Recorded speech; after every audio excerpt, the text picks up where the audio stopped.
Hello! Hello. Hello! Welcome back to the 1313 podcast. I'm Jacob. I'm Jackson. And I'm Tommy. And today we are joined by no other than Fig Fury. Woohoo! What's up, guys? Oh, Fig Fury, welcome to the How's it going? show. If you don't thanks know for this having me, show, guys. Have a chat where we have a chat. Very nice, Jacob. So for anybody who doesn't know, our Have a Chat series is a series that we do on the podcast where we invite other creators and members of the community onto the show to talk about everyone's favorite franchise. And today we have a very good friend of ours. Yes. Fig Fury is on the show with us today. We are super stoked to have you on the show, sir.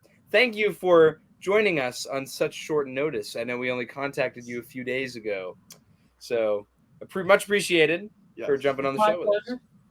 Yeah, thanks for having me, guys. This is really cool. So let's chat. Do That's it. the So fact. first of all, I want to hear about you.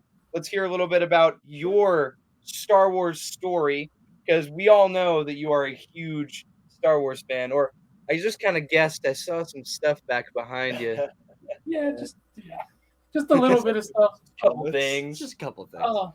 Kind of like you guys, right? Just a little bit of things in the back. A little yeah. bit. Nothing No, I mean, I've always liked Star Wars. I grew up with it in the 80s. I was a kid in majority of the 80s, and then I was a teenager in the 90s. So the first movie I remember seeing is actually Return of the Jedi, like my first memories, just because of my age range. But I actually saw my dad and mom took me to see Empire Strikes Back in the theater, but I was little, so I don't have any knowledge of it.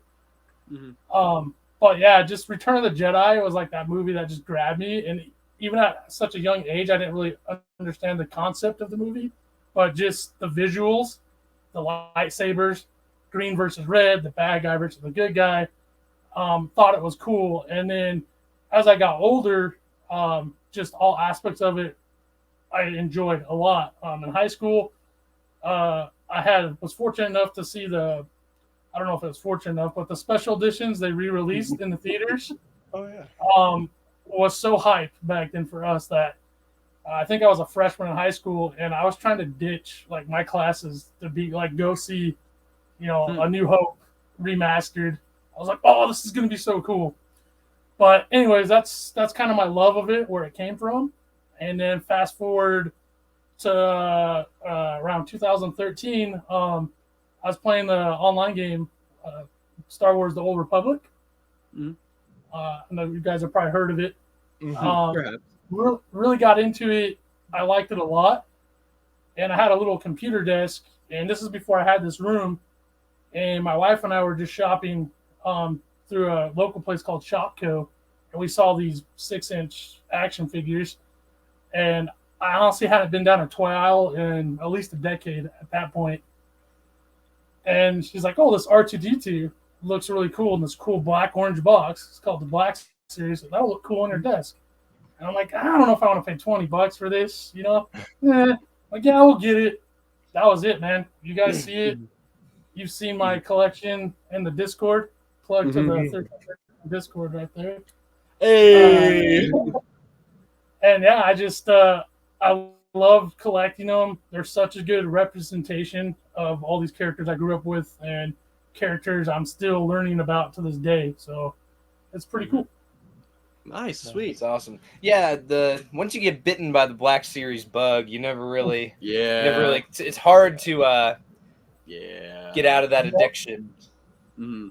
I got bit by the Marvel Legends bug hard. I was like, it's kind of like, because with the Black Series we started, there was like, oh, we'll just get the couple characters we like, and then the room. And now it's like, I was like, oh, I'm just gonna get the couple Marvel Legends figures I like, and now I got like Stan Lee and Wolverine in my cart on Big Bad Toy Store. And I'm like, I have no money.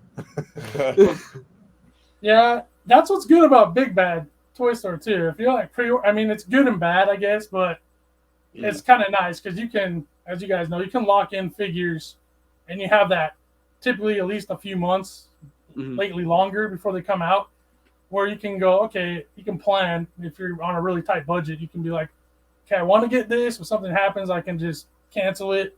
No harm, no foul. but at least you know you're gonna get it if you really want it. You don't have to worry about losing it. You guys found out, or you're collecting in an era, in my opinion, right now where the community is pretty strong as far as collecting goes. You have a lot of media and a lot of people to share that info with. When I started in 2013, partly just myself, I wasn't a big social media person, so I didn't know anything. So like stores like online stores just for action figures didn't even cross my mind. It was a good couple years before I really found out about them. So and at that point, the Redbox line had just started to come out. So I got most of my early stuff.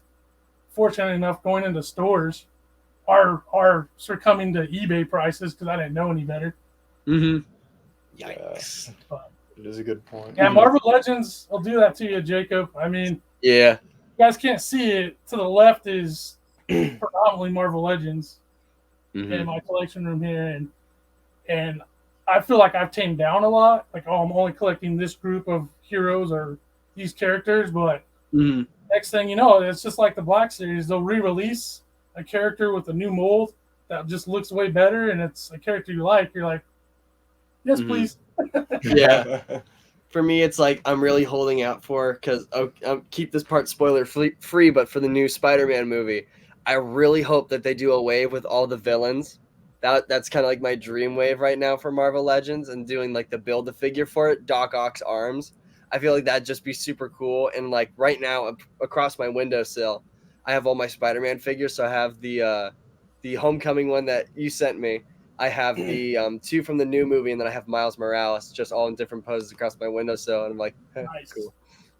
So I feel like I've been bitten by the Spider-Man figures a lot more, just because I'm so impressive. Like, they're super articulate, they're super cool. You can pose them like any way you want. Like, whereas some Black Series figures, all you can get is, my arm does this now, or this now, or this. So it's like I'm super impressed by those figures in particular, and I like playing with them. So I feel like those ones are my favorite. But I'm still going to pick up like just characters I like.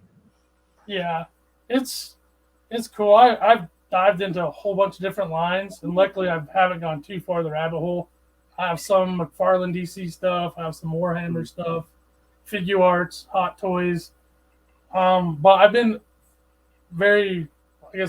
as disciplined would be the word, to a degree, of being like, okay, I'm only getting a few things of this, because like everything, you got to pick and choose. And just like your guys' channel, Star Wars is my number one, and the Black Series is my number one. So like, if right now someone's like, you got to choose, it's going to be all my Star Wars stuff I'm keeping, and then everything else, if I had to get rid of it, yeah, that'd be a bummer, but that'd be my choice. I'm not getting rid of any Star Wars things. For me, that's my passion. That's what got me into this. And I'm pretty sure you guys have seen it. There's kind of a partisan split down the middle with the Black Series collecting community. There's people who just really like it and really enjoy everything coming out, and you have a lot of people, in my opinion, who kind of feel the opposite, and they're either leaving or getting rid of their collections. And the great thing about it is you can leave this series. I think there's a couple, I think it's maybe Salty Trees in the Discord. I could be wrong. It may not be him. If I am, I apologize. But I think he left for a while from the Black Series and then came back into it. So, it's such a ever-expanding series, and it's been going strong overall. Maybe a couple years, not so much, but the grand scheme of it, we're coming up on a 10-year adventure with this line. And it's like, it gives you that opportunity. You can leave for a while and then come back to it. And some people, that really reinvigorates it. So that's pretty cool. Yeah, I think with the Black Series, you're definitely right about there's a group of people that are moving away from it, and then there's a group of people that are coming into it. And I think it's a good time now to jump into the line, because now you have really every single figure, even if it's not like a hot character, like, someone from Mando, or like a clone, or like a highly desired figure. It's still a figure that is going to be well made, as opposed to like beginning of the line. Believe it or not, the figures were not very good. Well, they were nice, but like compared to now, it's not even comparable anymore. But yeah, I definitely think the the line is in a good spot for people who want to jump in, and it's in a good spot for people who are coming back, because now, say you sold off your whole collection before you came back to the line. Now they've re-released most of your favorite figures, but now they're better, and they have better articulation. They have better, accessories and stuff like that, and they don't have the inflation that some of the older figures have in price. So you can actually get them. They're actually attainable now. So I definitely think now is a good time to jump into the line for sure. Definitely. I mean, I've never, me personally, I've never left.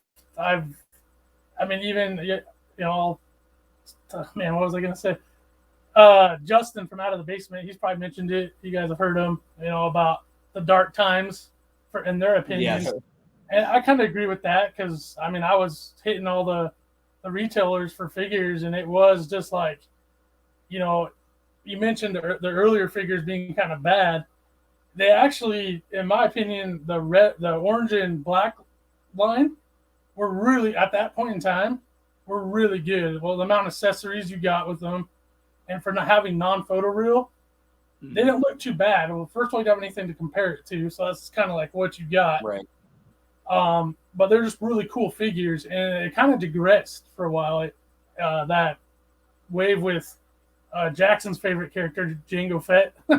That's a cool figure, but that wave, I remember seeing product shots for the Farm Boy Luke and going, yes, like we're getting, everybody's like, another Luke, even at that point in time, another Luke. But he's such an iconic look for him, for that character. I was like, you got to have him. You have, at that point, you had Old Man Obi, you had Han, you had Chewie, you had Leia. So it was like, you need Luke, right? So I remember seeing the product shots and, this is looking good with that soft goods. I can't wait to have them. Got them in hand, and I was like, probably one of the few times collecting this line was just like, I didn't even want to open them. Like, I was just like, what the hell is this, Really? And I don't want to trash on that figure, because it's not really a bad figure, but that just kind of shows it literally started going like this. And then, when they did the photo reel, and here's a positive thing about the sequel trilogy. If they didn't do that, well, I guess they were planning on doing it already when the Black Series came out. But if those movies weren't made and they didn't dump all that money and product from that line, there's a lot of experimentation done with those figures. So I think without that aspect of the line, we wouldn't have what we have today. I don't think it would have done a 180 and start going back uphill. Mm-hmm. Yeah, I know. It's funny too, because I say this sometimes.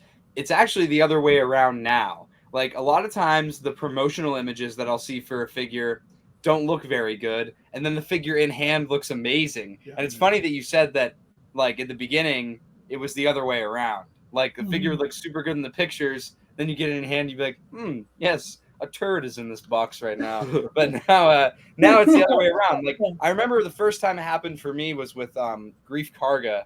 I remember I saw the pictures for him, and I was like, oh, he looks rough. But I still pre-ordered it, and when the figure came in the mail, I got it, and I took it out of the box. I was like, oh my gosh, it looks awesome. So it's nice that it's the other way around now, but 100%. So I know you've done some figure photography. Most recently, you were just featured in Out of the Basement's Black Series Awards video, which was awesome. I actually was so excited when I saw your name pop up on the screen there. And so, like, how did you get into that? Like, when did you get into that? I really started, like, what really captivated my eye was like around 2017. So I'd already been collecting for like 3-4 years at that point. And I would take pictures, just like basic pictures, like put a guy here, take my phone, boom, right? And that's what I was doing just because I wanted to show people my collection, like, this is a cool figure. I started watching YouTube, and I found the likes of like some collectors, like Cincy Nerdman. I don't know if you've ever seen his stuff or heard of his channel. There was this guy named Mike the Hunter for a while. They would do hunts, and then so I watched their videos, and they were part of this Facebook group called Open Box Mafia. And at that point, I had gotten rid of Facebook. I was on social media. I just was done with it, didn't need it in my life. And I was like, okay, well, now I want to interact with people that have a similar interest. There's all these other people who like collecting. So got a hold of them. They introduced me to the group on Facebook. And one of the guys in there was doing, well, essentially what I'm doing now, just these awesome, beautiful photography shots. And I thought most of them were Photoshop. Come to find out, they're not. It's all tangible effects, just using lighting and your camera work. I got to know him really well, and he did this contest every week. It's called Open Box Shots, and you'd enter it in, and most votes would win. So I just kept on like every week, and I won't lie, my early stuff was trash. That's how you start. Like that's how you start, right? You just like collecting. You know, there's probably figures that I bought in the past that, before I knew much about Marvel Legends, you know, I bought some Marvel Select figures. Because I was like, oh, they look cool, but compared to their Legend counterpart, they're bad, you know. But I didn't know any better. That was the first thing I saw that. So that's how I got started with it. And this guy gave me a lot of pointers, and there was a lot of trial and error. And I used to take pictures on my phone right here. Actually, well, this is a little newer, but it's an LG. This thing's like 4 to 5 years old now, and that's all I would do. And I started getting better with that, and he gave me all these pointers. I hit a brick wall where I'm like, I need to get a camera because you just can't break that next barrier. And next thing you know, I heard of this website. If you guys have never heard of these guys, they're called Articulated Comic Book Art, ACBA. They have a channel on YouTube. The guy who created it is Boog Nice or Boog Nights. But they have a Facebook page for that. And when you go onto this page, one of the first things they tell you is like, you will probably get ridiculed for your work, but it's all constructive criticism. If you take it as constructive criticism, you'll get better just by people comment on your work. Sometimes it's pretty brutal. I won't lie, you know, but it's at the same time, I wanted to do that because that's how I got better doing it. And there's some amazing photographers on there that blow my stuff out of the water. That I do, they're just like on a whole other level, and that's where I get a lot of my inspiration from. But to answer your question, it added to my collecting like a whole other level. Like I love collecting, but doing photography on top of it just was like the icing on the cake. Nice. So what camera do you use for your photography? I got it right behind me. It's a Canon T6. Hey, that's what I got. Yeah, it's this guy right here. I don't think that this doesn't have the flip out screen on it, but this thing is awesome, and it's like probably 4 years old now, but it still takes amazing pictures. And like everything, huge learning curve. Until I started this, I didn't know anything about photography at all. So the action figures kind of helped me get into that aspect of it a lot. For me, it's a really slow learning curve, but that's just how I am. I'm very meticulous on some things, or I'll concentrate on one aspect of it until I feel like it's good enough for me, and then I'll move on to the next thing and so on. So yeah, Canon's rock, man. They're so easy to use, and you can get an app on your phone so you can remote shoot through it. Yeah. So like if you're shooting in manual mode, you don't have to worry about kind of like shooting a rifle. If you guys have ever shot a rifle, you don't have to worry about that 1 second where if you actually, go like that or make a slight movement, you mess up your shot. Because in manual mode, it doesn't. If there's one thing off, it'll just blur the whole picture. Yeah. But, so when you started doing figure photography, did you translate that into anything else and start doing like photography of like landscapes or anything like that as well? I haven't, man. The action figure part of it is so cool to me. Like it kind of goes hand in hand. The photography bug hasn't bitten me the same way. I've taken a few pictures like here and there. Like fortunate enough, I live in pretty what's the word? Pretty green area during the summer. So there's lots of opportunities to take some really cool pictures of nature and just surrounding areas. I've done that a little bit, but if I don't have an action figure with me, it's just not the same. I don't know how to explain it. I feel like I'm the opposite way, because I started doing like landscape and like portrait photography for like people, and like I did his senior photos. I've done senior photos for a couple different kids in my Nice. hometown. I've actually just got recently asked to shoot a wedding, and I don't know what I'm gonna do for that. So Dang. I feel like I'm the opposite way, because I want to get into figure photography, but I'm so used to like shooting with people, I don't know how to translate it to shooting with figures. It's probably easier, since instead of being like, now tilt your head this way and look this way, I could just be like, eek. But I don't know. It's one of those things I just got to sit down and do.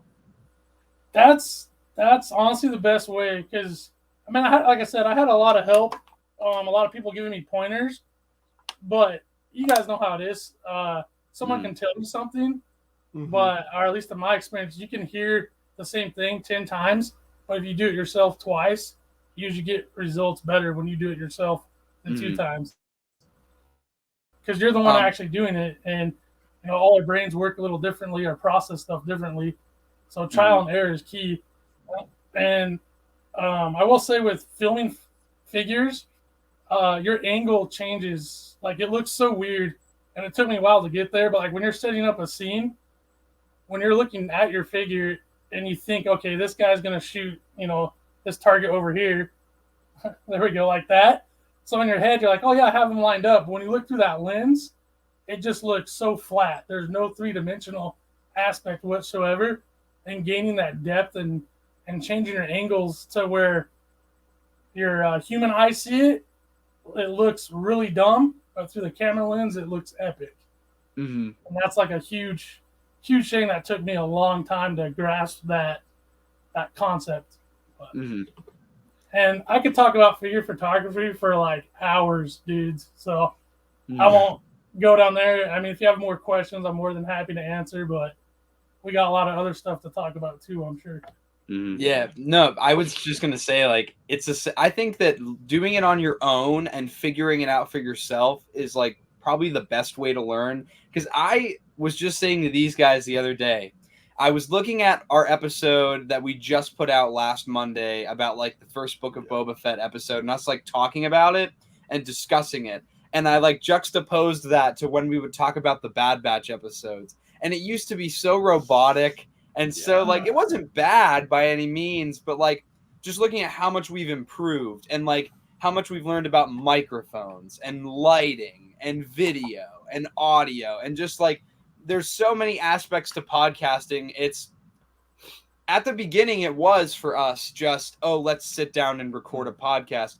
But sit down, click record, we talk, we done. And now it's like we gotta set up the lights, we gotta get the mics. As we've gone, but we've also had like this desire to improve the quality of the product every single time. Yeah. And it's definitely resulted in some trial and error. There have definitely been a few times where we've like used something to record or like done something with like microphones and such, and then we look at it, we go, sounds like trash. This was garbage. But yeah, like it's a lot of fun though to learn that way, because now we can give tips to people who are just starting out. Like we actually, a friend of ours just started his own like sports podcast with one of his friends, and so he's been asking me when we work together like questions about like video, or like, oh, can I get away with doing this at the beginning? Because a lot of it too is like, are you willing to sink in, or do you have the money to sink in to something like this? Because if you don't, then don't break the bank. Use what you've got. Like use the free resources that are available to you via the internet. I know for a lot of people, and even like when we started, we would use Zoom for our Have a Chat episodes rather than use like StreamYard, which is a service we're using now. Because we were just using what was at our disposal rather than trying to just go for the best at the beginning.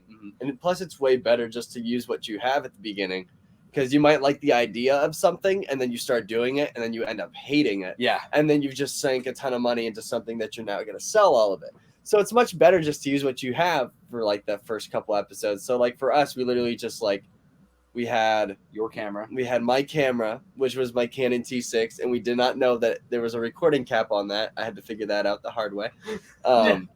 So we used that, and we just sat down. We turned the overhead light on, that yellow light, and then we just had a folding table downstairs. We said, "This will do."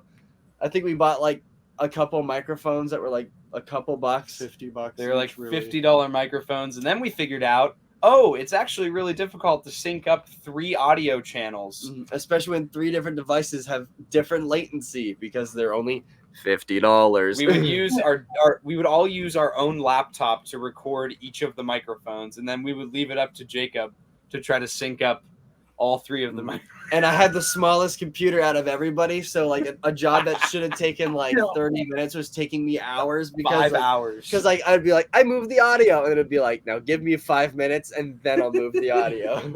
So it was a tragedy at first. Yeah, but I mean that's I think you nailed it on the head. Is like you want to try it, and you don't want to.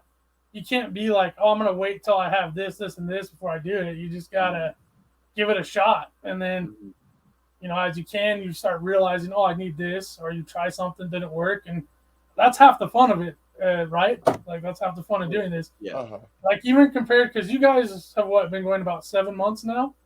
Going on 7 months at the end of January, yeah. Crazy. Yikes. So like, I mean, as a regular viewer, I can see the difference from like your first couple YouTube videos to now, just the quality and the like. You guys have obviously you said it. You know each other. You have known each other for a good while, so you're friends and brothers.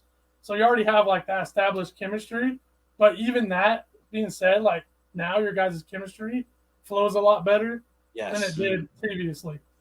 Yeah, because when we started, everybody was just going like, yeah, it was so serious. It was so monotone when we started, and it'd be funny because we'd be like joking around and like blah blah blah. I think also we were trying to walk the line of like what is like acceptable, like what kind of an audience are we looking to grab? Because there have been several times where we've been like, oh, we were too crazy that episode, like we were too over the top, and then everybody or like we'll be like, yeah, that was a bad episode, but we're gonna put it out anyway, and then people will be like, oh, this episode was great, I love this, and this, and I'll be like, oh. It was definitely like at the start, it was just like, hey guys, welcome to the 1313 podcast. So then in the next scene of the Bad Batch episode, the Rock is actually the same color as Crosshair's armor. And no way! I'm so glad you pointed that. Again. I'm so glad you pointed that out, Tommy. We like Star definitely Wars see here. what you mean there. We like. Don't bully me too much. The robot. Yeah. Says hello everybody and welcome to the 1313 podcast. No, I mean, it's crazy because, like, I've been watching. I mean, exact same thing goes through the out of the basement guys like Nate and Justin. I started watching their stuff in like 2015, and they were like so, like underground, just kind of like you said, just a lot more basic, and they were just having fun. But that's kind of part of what made me fans of those guys, or just their content. It was like that's how I am with my friends, right? So you relate to that aspect. It's like just a couple like friends hanging out, talking shop about one of your passions, which is Star Wars.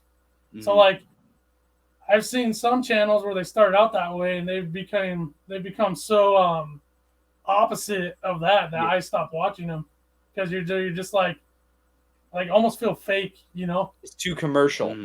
Yeah, exactly.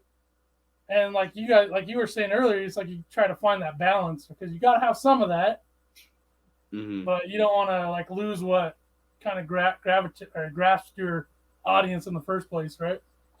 I think my favorite was the other day. I was going like through like our channel's videos, and I just happened to pull up. I was like, oh, like I never finished watching this one, and it was where we were like freaking out about the HasLab Rancor. And like getting mad about people's arguments against it, and like I watched that and I was like, I think it's definitely like the most like outrageous we've ever been on the show. But like it was so much fun to watching back, like for me, because all through high school and stuff, I every now and again I'll enjoy like going back and looking at videos of like, you know, screwing around with my friends or whatever. Mhm. And that's what this is. This whole thing Mhm. for me is like I can just enjoy it.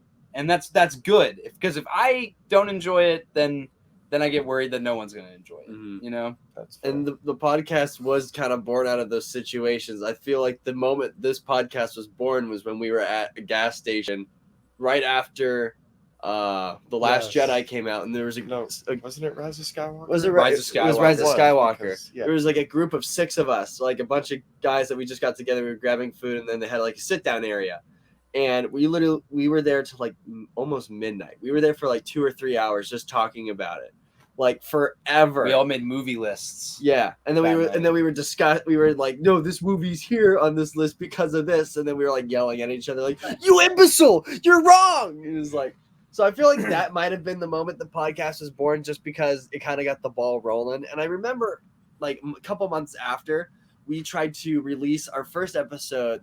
Nobody knows this really. We tried to release an episode 0 of the podcast. We tried to release my an episode God. on Anchor, going just through Tommy's Oh, phone. yeah. My And we- laptop. We were using my laptop. Yeah, it was his lap. And we recorded for about 15 minutes. And then when we were done, you could only hear Tommy. And me and Josh were like, in the background. You just couldn't hear us. So that was the first 1313 episode. And like it was up for a total of 15 think- minutes. And then we deleted it. I think we called it episode 0. And it Yeah. actually stayed on Anchor for 6 months. almost 6 months. And then when we actually sat down again and did the podcast, Mhm. that was when I was like, oh crap, we need to delete this old episode because it's still on like Apple Podcasts. And actually, I'm gonna see if I can find it because I think I had it deleted. Huh. Let me do some research. I think But we did delete it. in the meantime, do you want to change tracks and talk about the Yeah. show? Dude, So I have to spoiler talk. alert. Spoiler alert Precursor. for Spoiler This is alert. only warning. This is your only warning. spoilers. If you don't want to get the Book of Boba Fett Chapter 2 spoiled for you, you need to leave. And if you want to get it spoiled for yourself, then you can stay. If you cared about not getting it spoiled, you would have watched it on Wednesday when it came out. Sorry. Tremendously facts. Like how you would have watched SpiderMan when it came out instead of ditching your boys. I didn't do that. I wasn't even supposed to go to the movie with you. And then some guy on your Discord like totally well, actually it wasn't your Discord. Some guy on another Discord I think it was that out of the shall remain basement. nameless totally spoiled it for you. Oh no, I remember that now. Wait. Well, it's okay because the thing that would have been spoiled had already been spoiled by someone else. Mhm. So that's Tommy okay. Tommy said, "Oh boy, I'm at Target today. I'm purchasing something at Target." And the kids in front of him at Target, "Did you see the new Spider-Man Dude, movie?" I was spoiler. I was spoiler. at Target standing in line, and there was this young couple in front of me, and I was judging them already. So like my attention was on them because they were doing that. You know how like teenage couples do that thing where like they whisper in each other's faces and they like talk all close to each other. And so now I'm like, oh man, that's really cringe. I'm gonna like pay attention to what they're doing so they can feel me watching them. and and then then- he spoiled the entire movie by being a nosy. Divine asshole. intervention came in and said, "This is what you get for judging people," and then they just started like talking about the movie, and I just had to sit there and just take it because the line was super long, so I didn't want to just leave the line. And so yeah, that's just karma. But whatever. So the Book of Boba. What do we think about episode 2? You want me to go first? Yeah, Yes. I think it was either your guys at Discord or OOTBs, but I gave the first one a 9 out of 10, and I gave this one an 8.5 out of 10. And the point, so let me explain. I love both of them. I think they're awesome. All right. Enjoyed it. Great show so far. It hits a lot of points as a longtime Star Wars fan. Just love seeing Boba and the elements he's been put into so far. I love the pacing of the show. I feel like each episode like about 40 something minutes long or 38 minutes long or something like that. It feels like it's a good pace, so I hope they don't get shorter as they go. But to circle back to the reason I knocked a half a point, there's just a couple parts. I don't know if it's the cinematography or just the way they shot it. Just seemed like they were a little off to me from the first episode and Mandalorian. But I mean, you're talking like that's such a minimal point, right? Mm-hmm. So I don't want to be like too harsh on it because like I love it. I think it's awesome.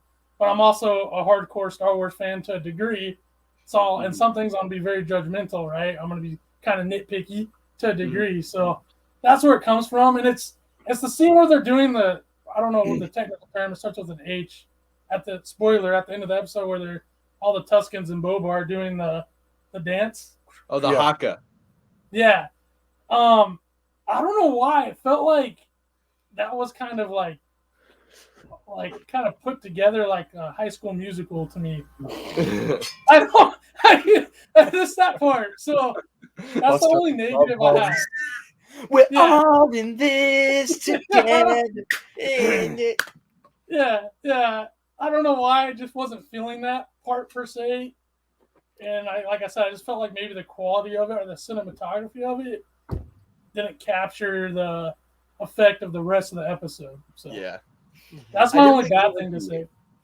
Like when I watched it, I definitely thought it was a bit odd just because it was like, how does Boba know the ritual dance? He'd been here for like a month. My man was getting jiggy with it. He How- was just, how does Boba know the he was ritual just dance? busting a move, man. Maybe that lizard took a pee on his brain and taught him how to do it.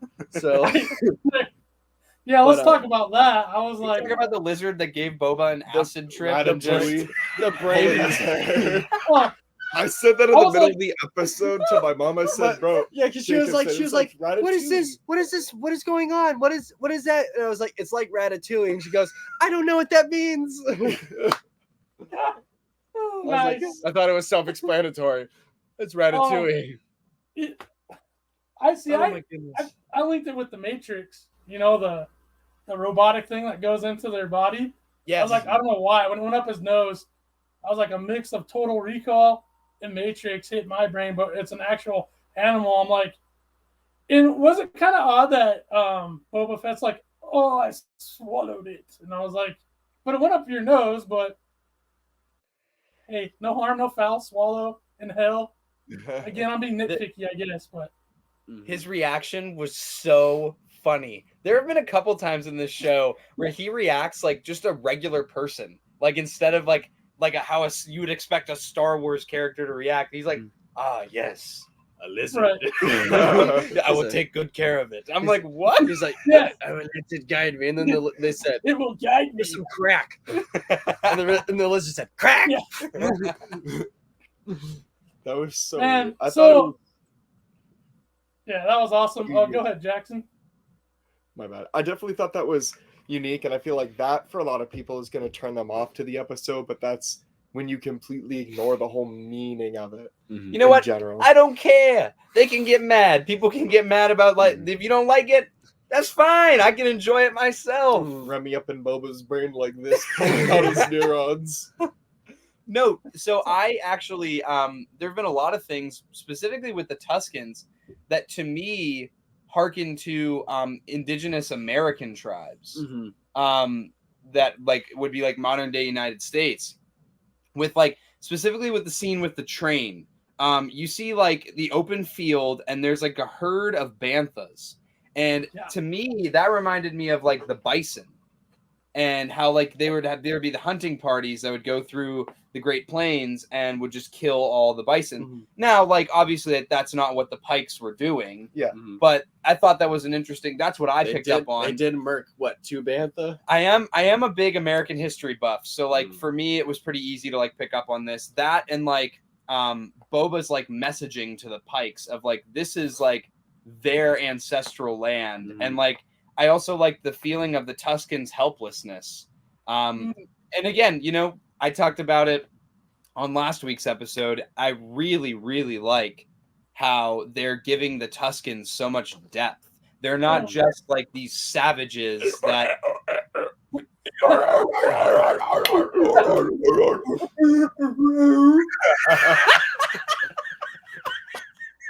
Oh, I would laugh what's gonna happen? because of how ridiculous this song is. Yeah. So, good thing about speaking Tuscan is you can't get censored by YouTube. That's true. It's the only way we can curse on this podcast. When we do the Tuscan impression, this is a gift. to you. Gift to you. I will go to stop the train. I will stop the train. Be back by morning.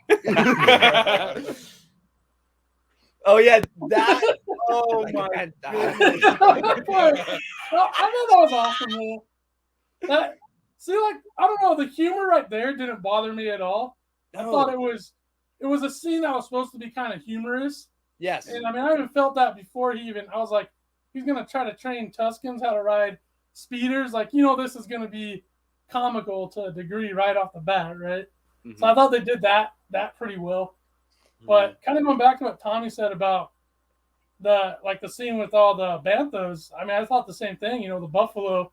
And then as tribes, as sand people, I mean, we use the United States as an example is, there tons of tribes have been on, in the past.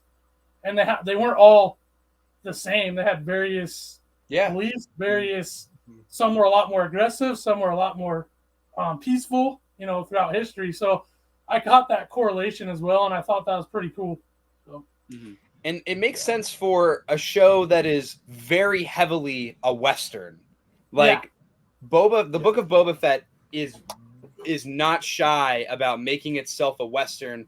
And, obviously there are some Japanese references too, with Boba being called a daimyo. Yeah, that's awesome. But I do think like the majority of the show is very like, I'm protecting the small Western town of Mos Espa from the bureaucrats, So I think, or from like the rival gang. So I think that if you have anyone who's seen a Western movie or like a Western serial knows that there are Native Americans in that are a huge piece of it. So I think that it's super cool that Star Wars is making like its own version of that. I would call the Book of if the Mandalorian is like a spaghetti western, and it's more like the good, the bad, and the ugly. You have the main protagonist, like the outlaw. I compare the Book of Boba to the Lone Ranger, because you have the Ranger, but then you also have Squanto, and they learn from each other in this. And we're kind of getting the same dynamic between Boba and the Tusken Raiders. Boba wouldn't be where he is without learning the ancestral kind of teachings of the Tuskens, and that's how he grows into the person he is probably when the show's going to end. And we're seeing him now where he's like a ruler of respect instead of just, you know what, I'm going to turn you to ashes because I feel like it. I'm going to kill everybody. I'm going to kill everybody. But, in episode 1, I won't get too far off subject, but I thought that was great. One of the clan members, or whatever they're called, I forgot the name of that clan. The moon something assassins. Wind of the Night or something. Moons of the Night assassins. The Moonbye gang. Yeah. The wall, just like disintegration. Yeah. It was like like that. That's what's great about this show. And then being fans, like little stuff like that. You're just like, haha, eat that, Vader. I'll disintegrate whoever I want to. Oh, I think my favorite part is whenever Tamir Morrison goes into that hand-to-hand combat, he makes a face. Oh, yeah. He's just like, it's time to fight. Yeah, it's like this. It's kind of over the top, but I like it. I think it just shows like how ferocious he can be. Like almost like to a degree, like a switch kind of turns on for him. Like, he's not always like that, but when you poke Boba the wrong way, he's coming for you, type of I think it's is it Faramir is his name in the Lord of the Rings books. Tolkien talks about how ferocious he is in battle. And like how he just becomes like a different animal when he's in battle. It's not so much in the movies. You guys were just watching the movies. We're just watching. Who is it? Who the frick is Faramir? I think he fights for Faramir. Isn't Faramir well in the movies he's in the first one, the Fellowship of the Ring. And he's the son of Gondor. He's the one that's that Boromir. dies, right? That's Boromir. I'm talking Faramir about is the brother of him. I think he's a warrior for Rohan. He's like the younger dude. Is he the king's son that gets killed? No. Spoilers! Spoilers for Lord of the Rings. Have you ever seen a movie that came Come out on, in the early Jackson. 2000s? Oh, now you're gonna tell them that Bilbo slays Smaug? Wow! I think I don't know if his name's Faramir or not. I might be making that up, but in the books, not in the movies, but in the books, it talks about how he becomes like a ferocious beast in battle. Mhm. And that's what I get from Boba Fett all day long. But I really just like, again, this show has taken a character that we've only, like, 90% of what people think they know about Boba Fett comes from stuff that isn't canon. Yep. And stuff that, you know, we saw in like a comic book like 20 years ago or read in a book 20 years ago. Now to actually see him be the badass that everyone has known Boba Fett to, like, as everyone has assumed him to be, is amazing. We were just talking before we even jumped on this StreamYard with you. We were saying about Boba Fett how, like, there are some people saying that they want Boba to just be the cold-blooded killer, to be the John Wick and just kill everyone and destroy everything. But it's important to show that in this show, that's not who he is anymore. And people, I've seen sentiment from a lot of people that, oh, it doesn't feel like Boba Fett. It doesn't seem like Boba Fett. And my answer to that is, well, because it's not. It's not Boba Fett anymore. It's now Jacob. It's Jacob Fett. Jacob's Boba Fett. Would you like me to punch you in the face? You know, nice. I would I'd make Din Djarin join you, but I'd have to move a pretty good amount of figures. That's okay. And plus, it's about Boba right now. We don't want to mix in the other Mandalorian clown at the moment. Clown. No. Anyone. Yeah, one of the big takeaways I really liked from the episode that I feel like I'll talk about more for the main episode that comes out on Monday is more so the canonization, that the fact that Tatooine did used to be like a planet of water and like a lush world. Mm-hmm. So then I feel like from the information that we were given from that because the Tuskens were previously the warriors of that original planet, they wear what they do because they're obviously not created for desert weather, but more water weather, like the Pikes are. Speaking of which, it was cool to see the Pikes' face for once in live action instead of the weird kind They're ugly. They look like shrimp with people heads. No, it's shrimp with cat faces. It's a fish. It was like, I don't know. But yeah, like you said, all that world building is so huge in the series. So we're only 2 episodes in, and we've got a plethora of world building just thrown on our plate. And like that's why I like it. And like some of the stuff I was kind of joking about that I didn't like or I had a problem with is like so minimalistic compared to what we're getting. Yeah. I'm like, if every episode is the same pace and on par with these first 2, I'm gonna be super happy. Like I'm already happy. You know, of course, as a fanboy, and like I do like some of the ruthlessness aspects projected on Boba Fett. You know, up until this point because he was so mysterious, right? Yeah, right. You know, I'm one of those people that in my head thinking like part of the reason not only does he look cool, he kind of has that badass mentality where he's just a ruthless mess with me, I'll disintegrate you. But the thing is, and we've already seen it a couple times, it's not like they've gotten rid of that. They just added so much more depth to him already. Yeah. It's not like, you know, they're just completely 180ing the minute stuff we already knew about him. They're just adding to him. So I'm in that boat where I'm like, yeah, like make him, you know, do all kinds of different stuff if they want to, or I wouldn't even seen this coming. But I think that's Jon Favreau. You know, he's still the head of the project. And I think Rodriguez is a good director. So I feel like they're not going to completely go away from that. And that's where I'm like, whatever they're going to do is probably going to be pretty cool.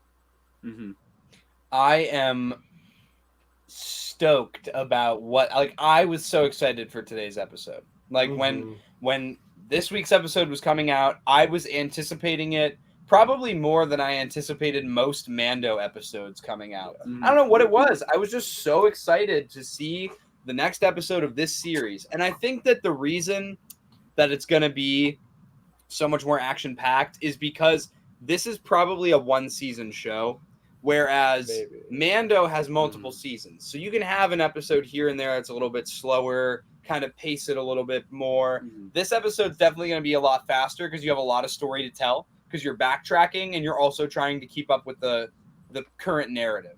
But aside from that, I think one thing I really wanted to talk about, I did not think we were going to see any Hutts in this show. Nope. And now there's 2 of them.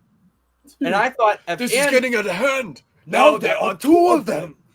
And Can you so- guys imagine what they have like 20-something mixed aliens carrying them? And that thing was already bowing like in the middle. I'm like, Did you see them Yeah, like they needed one of those. moving their stance, like trying to hold them up? Like, I think they need Oh. more of them. that's got to be one of the worst jobs in the galaxy. It's not a job. It's slavery. Yeah. Truth. Indentured servitude. but no, there's and then that Wookiee bounty hunter. I was like, Oh. Dude, when he came out, Dude. I'm like, so I'll be honest, I'd never heard of the character prior to this. neither did I. No. I think I'm currently collecting the current run of Bounty Hunter by Marvel, Mhm. which is based off of. It has all the like Boba Fett, IG-11, Bosk, and stuff are in it. And anyways, I'm up to date on getting them, but I'm so far behind reading it that I want to go through and see if this guy's in it. Because I've heard he's encountered Darth Vader, Obi-Wan. No He's had kidding. some major encounters. So, but just the sheer design of him, seeing a Wookiee. First of all, another Wookiee on screen that isn't Chewbacca. Mhm. And second of all, it just looks awesome. The shoulder plate with those spikes, just his presence. Like right when he came around the corner, I was like, if this goes into a fight, this is going to be pretty cool because it's Mhm. a Wookiee. There's We no way already that know. they're not going to fight. If they're you gonna cheat and fight. test, They're gonna your fight. arms are gone.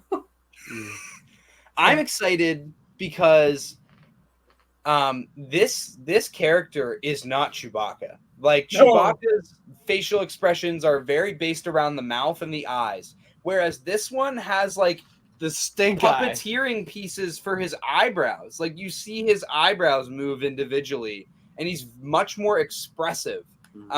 His build reminds me a lot more of Tarful than it Yeah. does of Chewbacca. He came out and I was like, is that Tarful? That's what I thought it was Tarful at first. I could But, see that. yeah, I was so excited to see him. It was so unexpected. Like I got some goosebumps. Like I don't even know the character, but it was just like a cool Wookiee. Like it was out of left field because I wasn't expecting it. That and the Hutts were great. Those out of left field moments where I was just like, all right, this is gonna get really interesting real quick. Jackson and I thought that they were conjoined twins at first because they were like wrapped around was each you, other. buddy. Wait, that wasn't. I thought you said That you was thought literally it too. just you. No, they're just No? Alabamian Huts. They just loving up on each other too much. No, it was cool. Like I thought like at POV first I of was the like, Hutts. oh, they're like conjoined twins, but no, they were just like yin yang. But no, that was super cool. My And sister gets mad easily. I have more patience. I'm so uncomfortable. but, Do I need to like leave for a couple seconds? I'll go with you. I'll go leave. Please don't leave me. Uh, I think my favorite character though. I think my favorite character though out of this entire episode was the droid that was piloting the The train. conductor droid. Oh my gosh, I love it. Especially when he jumped. He's like, stop the train. He goes, no. He jumps out the window and he hits the station. And he just goes, just gets away. I was like, oh. yeah, it was just like, okay, he's gone. Like, Mhm. yeah, It was also I like cool that conductor was awesome. Mhm. I like that setup, and like I felt like that's something that I would see like at Galaxy's Edge. Mhm. Had that kind of quirky conductor of the ride. Worked great for that train.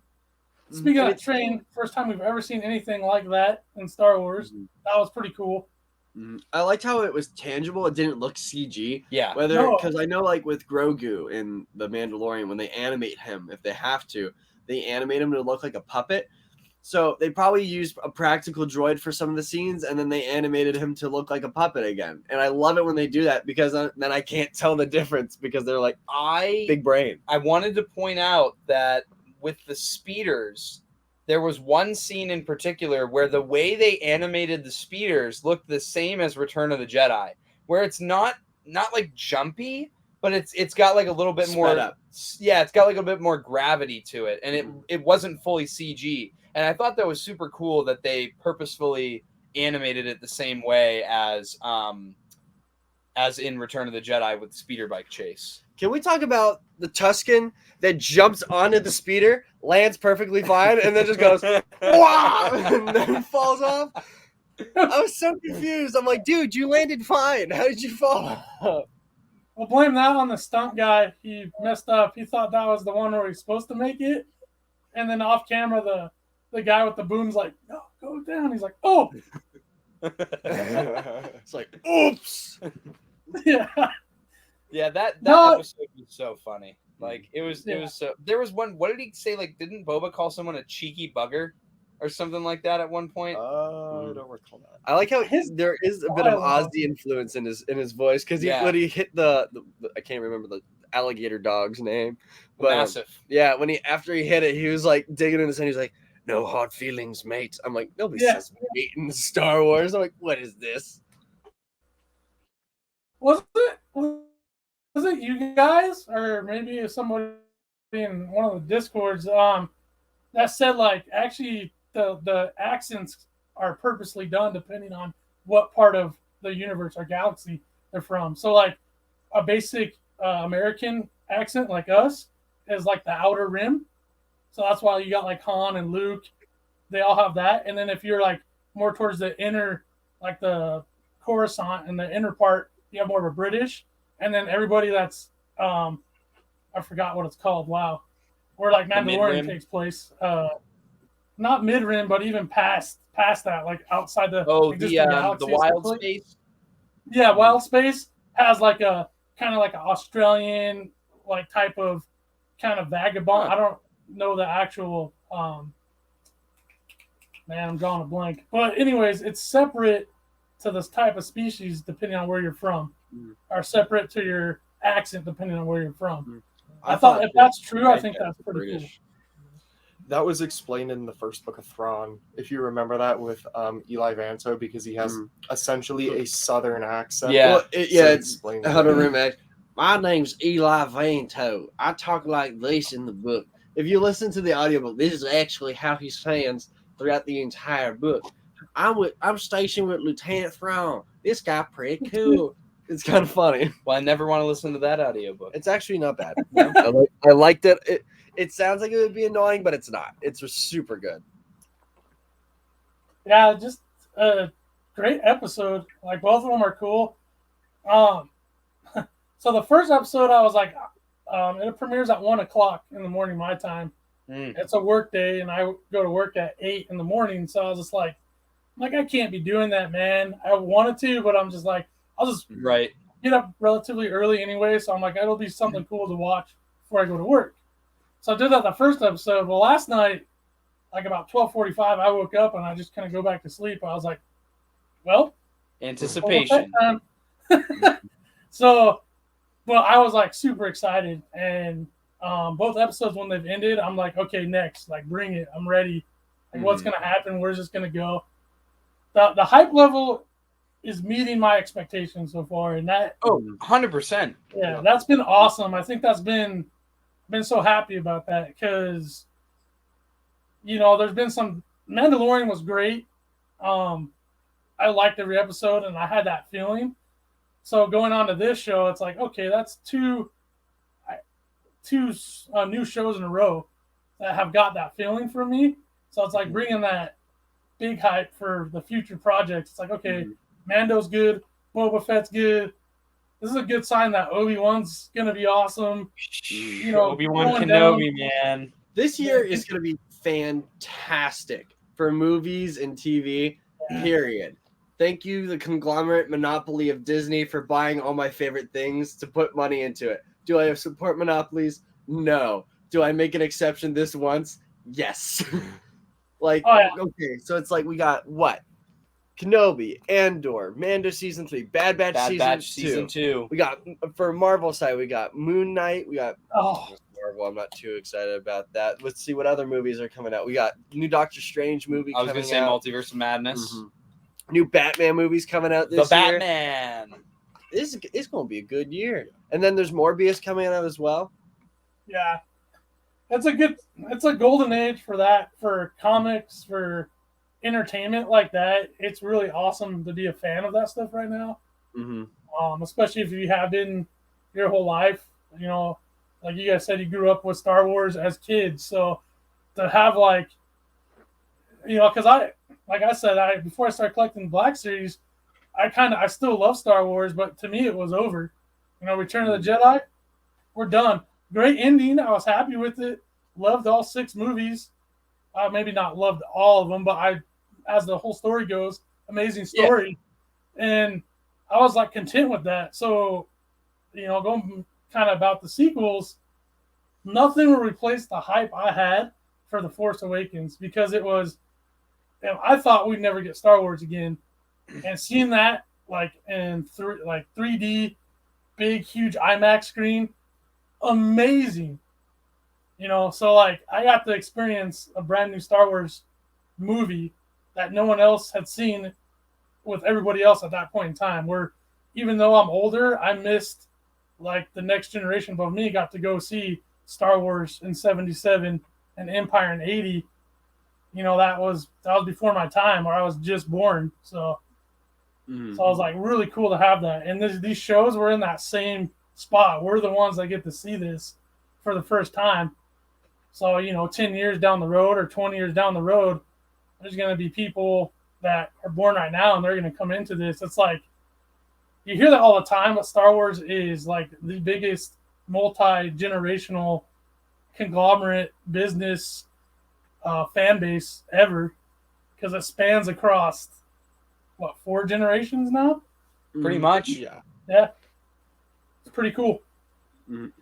Yeah, great. I'm so excited. Like, I think, and actually that was going to be my next question, was going to be like, how do you feel about the state of Star Wars? Like, where do you feel Star Wars is? And I'm sure that's our one of our biggest messages is like, now is the best time to be a Star Wars fan, because there has never been this much content, this much different like mediums of content coming in. I would like to just say this dude is being xenophobic to all Italian people because he's making fun of people that talk with their hands. Listen, even my own mother, who is also Italian, was making fun of me when I was telling a story because I acted out when I said brushing my teeth and driving the car. You can't do that. That's you're attacking your own people. You can't do that. Anyways, friendly fire will not be tolerated. You guys are killing me. Why do we say that at the same time? I have a flip to that though, because if you've ever taken like a speech class, have you ever watched the show The Office? Yeah. Ever seen it? Yeah. Yes. So Dwight, when he gives a speech, use your hands, man. You can't go wrong. Just always emphasize what you're saying with your hands. But no, that's actually, I've heard, that's a speech technique too. So if you're like myself, sometimes I will stutter if I'm talking, or I'll forget what I'm saying. I've probably already done it a few times on here. Moving my hands, it's like a catch to keep it going. I don't want to get too serious. Go back to the in the prefrontal cortex on the left side of the brain. You will find that the nuclei. Anyways, hey bro, this is definitely the best time to be a Star Wars fan. There is no better time to be a Star Wars fan, and we are only going to get more, and that is probably what makes me so excited. Just knowing that there's more on the horizon. I'm probably, aside from Kenobi, I'm the most excited for Bad Batch Season 2 because Bad Batch supremacy. I grew to love these characters from Season 1. And I think I do this weird thing where I like things that are generally unpopular.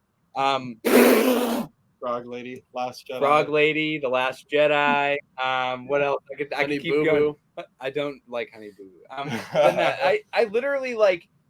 I think that because so many people were so like rude about the Bad Batch and like didn't give it a chance to be what it was, that it makes me that much more excited, because now I know that it's more of like like you really like Star Wars because Tommy's a hipster. Like that's the long and short of it. Tommy's a hipster. I guess it's my turn now. Actually, I don't know if we've ever said that on the show. We have a joke that between the three of us that like there will be times where like two people will just gang up and start making fun of the other one, and you just have to accept that it's your turn. It's just your turn. And I guess that tonight it's Tommy's turn. So I'm going to just sit on my hands and not use my hands to speak at all anymore. It's okay, Tommy, because I got you. I'll use my hands every time I'm talking. See? You know,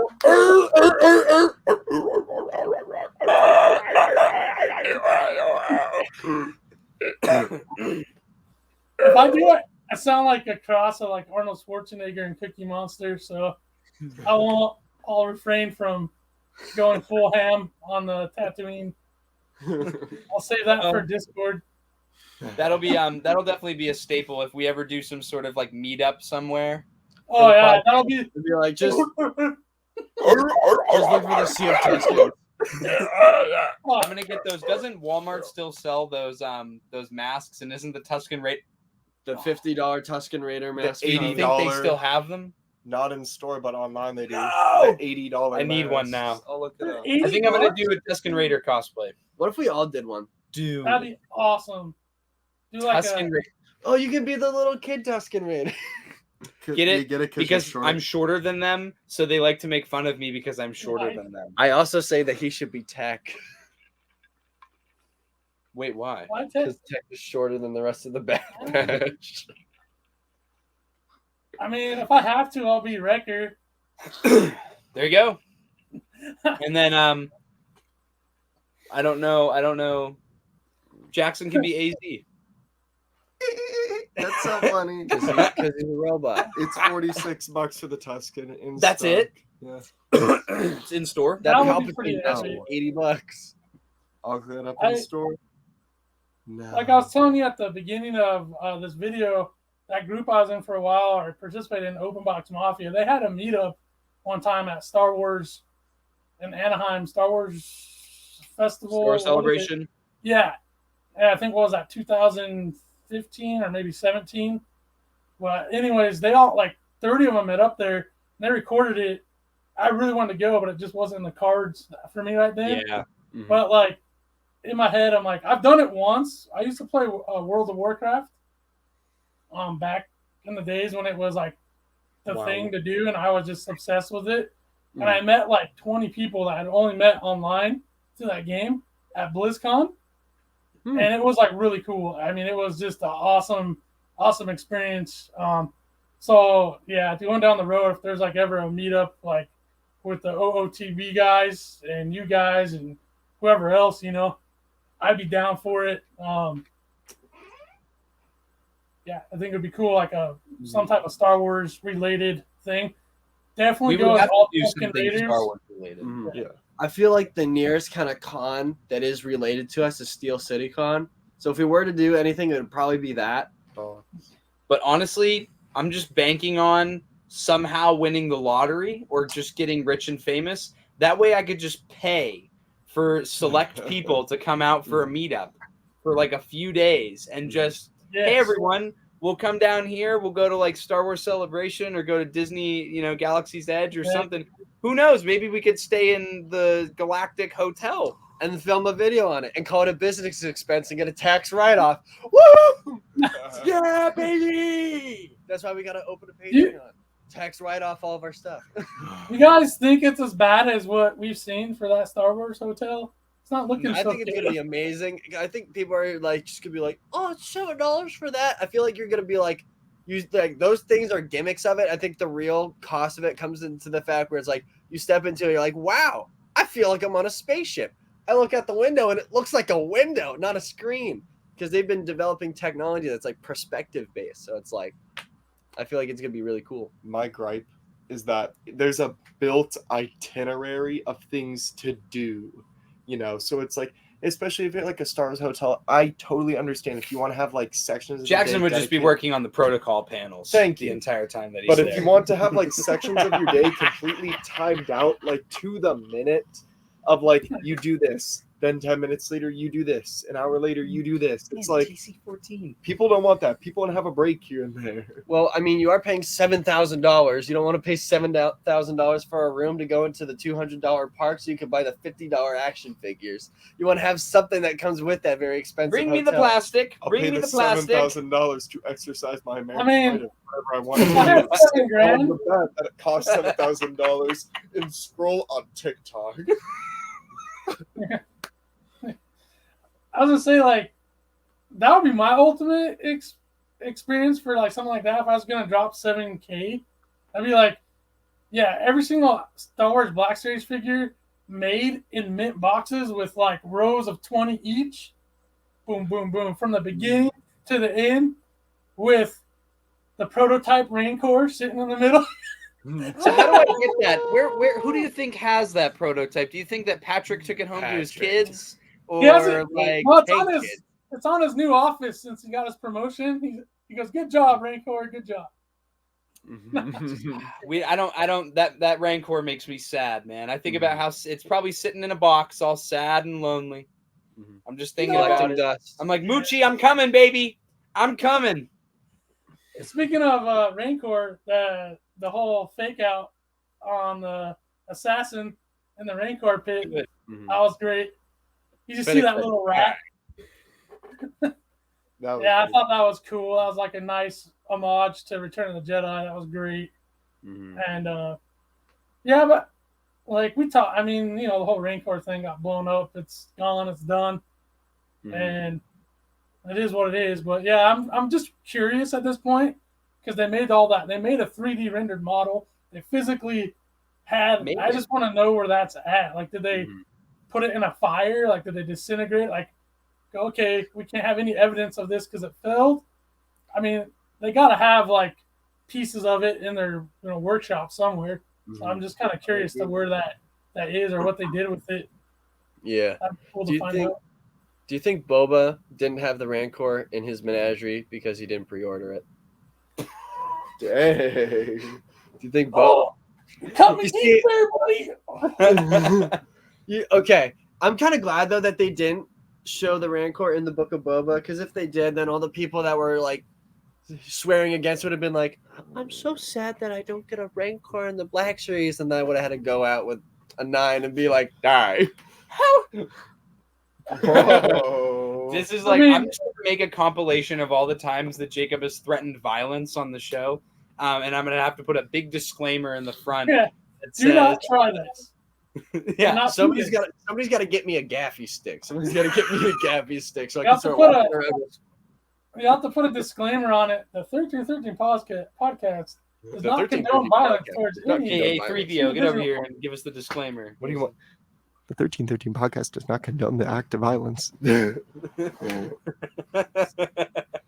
So, The 1313 podcast does not condone the act of firearm usage inappropriately on the podcast. guys, What'd you say? What's up? little action figure talk. It's regarding the clones from the Black Series, because the common thought in general that I see is the Commander Bly and Captain Rex figure body Yeah. as an action figure are like the ultimate in figures for the Clone War body. Yeah, and that's the correct opinion. That's the correct opinion. So there's one, I'm gonna say 99% me, and there's something I wanted to point out, and I actually have the new body clone right here, and I have our infamous Discord member Bly right here. Yeah. And yeah, I just overall this is the superior figure in my opinion. Looks, how the articulation blends with it really nice. Yada yada yada. We've heard it. The one thing that to me is kind of weird is if you try to do a front kick with these guys like that, and then the higher you go, you can't twist his knee. Yeah. So he's stuck like that, right? Or the new body has that. So that'd be my one thing. Like, they did an ultimate mix of the two. Put that swivel in here and put the knee pad on this part. You're talking like, and then you're good. You don't need to ever use another body again. I've never heard anybody mention that. So I was like, I got to bring this up. I would love the new clone body. I say it all the time. You already know what I'm going to say. And I would love it so much more. And it would honestly, I would maybe even think it's better than the old clone body if they would take those knee pads and stick them to the calves instead of sticking them to the thigh, because it just looks weird, especially when you get them in that kneeling pose, because you have to twist the thigh plate, and then the knee pad is, yep, there it is, it's sideways, and it's just weird. I just think it's weird. But then again, if you're gonna keep making clones, then just keep making clones, because I'd rather have the clones and then have a minor complaint like where the knee pad is than not have the character at all. Beggars can't be choosers. Right. Or like I said with him, the way they can't have that pose, they can't do that pose with his body. They can't do the kneeling at all, no. Right. So, but yeah, you're absolutely right. Like, if they're going to use both, go for it and give me every single color variation. I'm not as familiar with some of the names like you guys are for the commanders, but I'm like, literally every single color representation you could do of this, do it to me. Right. Because they're awesome figures. And we said this before too, really put one in every single wave, man. They would sell like that. Yep. But I think Black Series is gonna do a trooper pack at some point. Oh, 100%. They're doing the 3 3/4 ones, so they got to do it someday. Do you guys collect vintage collection at all?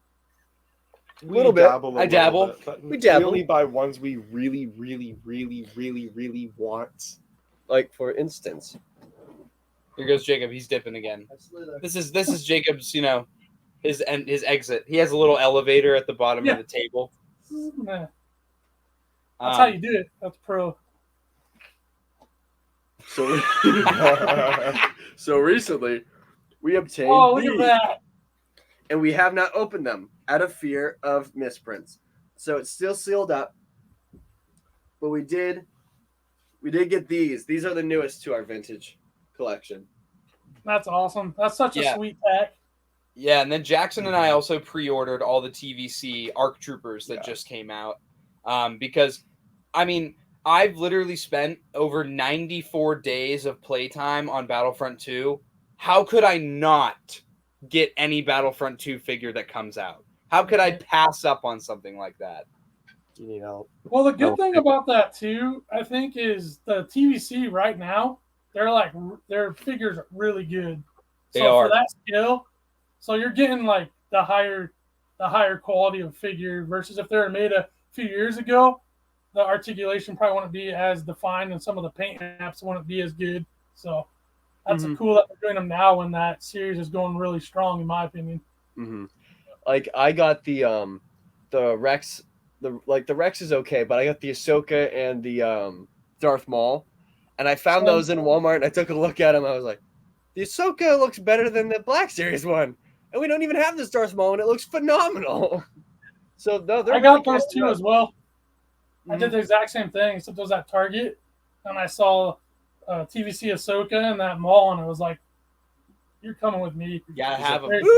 Yeah, I have about 10 so far, and I just watched Nate's review on Bo-Katan.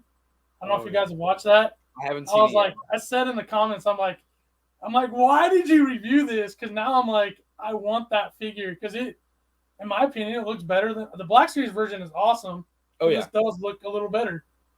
I think what kills me is like, obviously, like being in college and collecting is not the best financial decision to make. I have no money. And I have had to spend in the last week, like getting ready for this academy that I'm going to be attending. I had to spend over $450 on medical appointments, just various like different checkups I had to get, examinations. There was one doctor who gave me a 50% discount, and with the 50% discount, it was $150 for me to fill out a personality test. That's what it was. I filled out a personality test. So, right, I'm tight on money. So I've been actually considering, like, should I, like, just sell off a lot of my Black Series figures and then just move to TVC? Because it's a lot more cost effective to get TVC figures, But then again, that's just... I guess I'll just have to be a little bit more choosy. He says that now, but then like there could be like new Black Series figure, the janitor that's in one frame of Empire Strikes Back, and Tommy's gonna be like, Jeans give it to me, Jeans guy from The Mandalorian. Mhm. That's what I do. Just like, yeah, no, I've been there before. When I first started this, just financially not, I didn't have as much freedom to purchase stuff as I do now at this point in my life. That when I first started collecting this line. Yeah. So yeah, I can relate in the fact that you got to be. I guess no matter what your monetary situation is, it's always smart to be pick and choose because Indeed. like all these lines are such big rabbit holes. I mean, $20 for an action figure, in my opinion, or $25 now. For what we're getting is still a good deal. Oh, for I sure. can do that. I can get one here and there, or sometimes more than that. I think my wife's downstairs, so we're good. No, I'm just kidding. No, she knows all that good stuff. That's another thing is having somebody that supports your hobby is so huge, man. It's cool. But I was going back to that is like, it's a good thing though, because I think in some ways the less you get, you appreciate it more too. Yep. Because I've done that before. Where I bought like 4 or 5 figures at once, and I'm so glad to have them. But sometimes those figures I have to go back to where, like, if I just, for example, have this cool prototype Boba Fett in hand,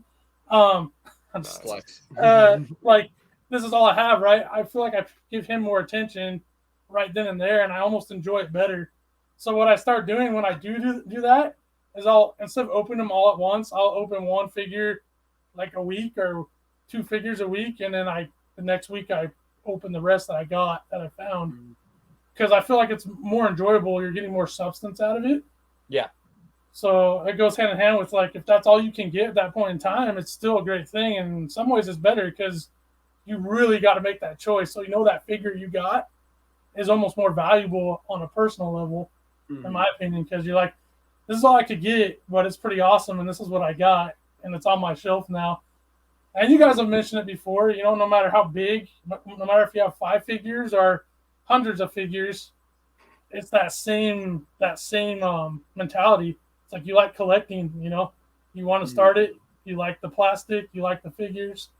So yeah, and I think too it's a big thing with like appreciating the figures. I think I used to trash on a lot. Well, why don't they just make a whole wave of just Bad Batch figures for the Black Series? But like you just said, like that moment where I got tech and I was able to have the original 4 Bad Batch members together, like all at the same time. I took so many pictures at my dining room table with those figures because it was just such a good feeling to have all 4 of them together. And like at that point now I had seen the show. So I knew like the dynamics between all the characters. And so I was able to give them like those quirky poses. And like, it's actually my Twitter header is a picture that I took, and like Wrecker's like holding up Hunter like this, and like Crosshair's just kind of like has his hand on his helmet. And then, you got Tech off to the side, just kind of like, focused in his own thing. And that's just so, it was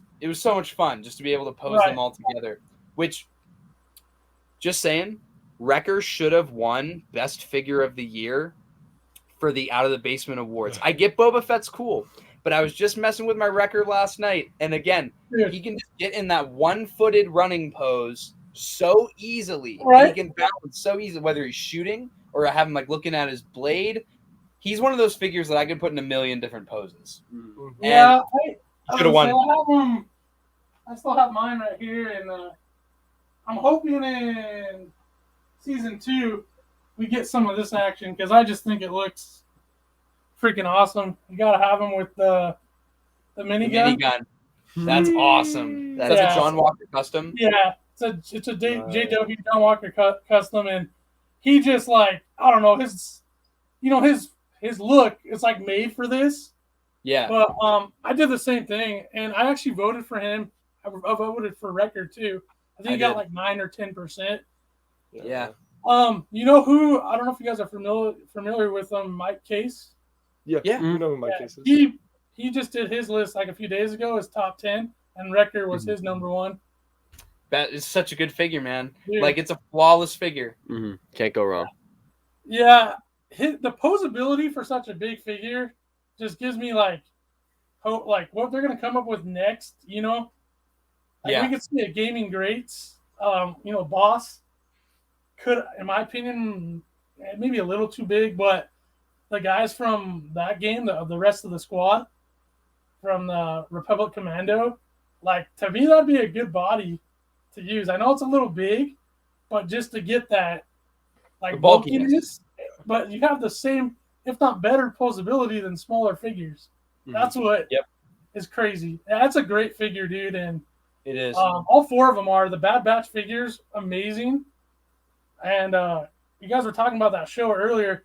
I was kind of on the fence on it, and I think it's because we came off of Clone Wars Season 7, which if you compare anything to that season, you're setting yourself up. I did it to myself, setting yourself up for failure, because that season is like one of the epitomes of Star Wars.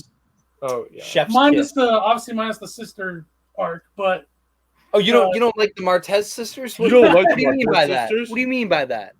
What do you mean? What do you mean? What do you mean by that? I hate them. Basically, what can I say about them? I can't say a whole lot. I'll just put it that way. Is there an echo in here? Yeah. Yes. What's up?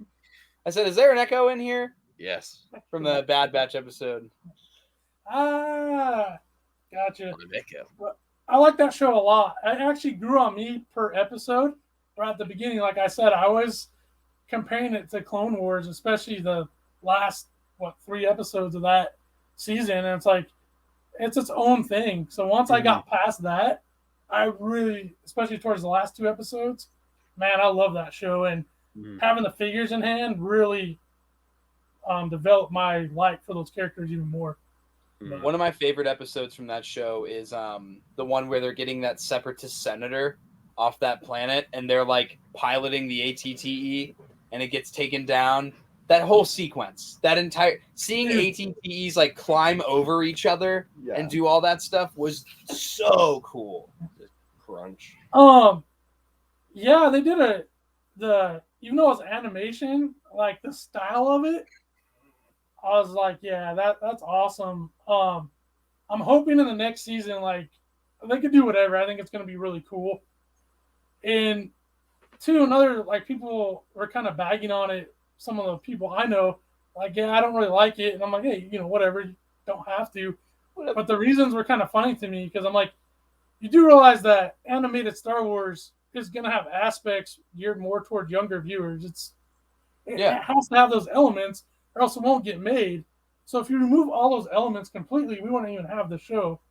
It's like you gotta go with, in my opinion, you gotta look at it from that point of view. It's not like, I guess really everything in Star Wars has to have that element, right?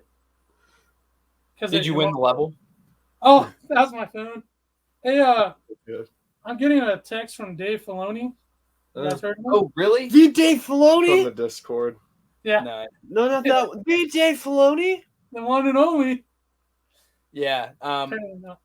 Yeah, man. I think that there's so much to look forward to with Star Wars, and I just can't say enough, like, how ecstatic I am to just get more. That's all I want. Give me more. Give me more.